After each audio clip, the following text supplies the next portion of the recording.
सिंहासनगता नित्यं पद्माश्रितकरद्वया शुभदास्तु सदा देवी स्कन्दमाता यशस्विनी।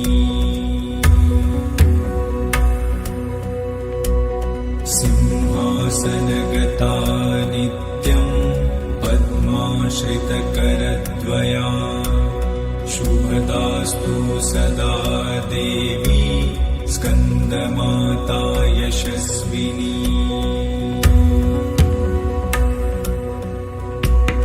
सिंहासनगता नित्यं पद्माश्रितकरद्वया शुभदास्तु सदा देवी स्कन्दमाता यशस्विनी।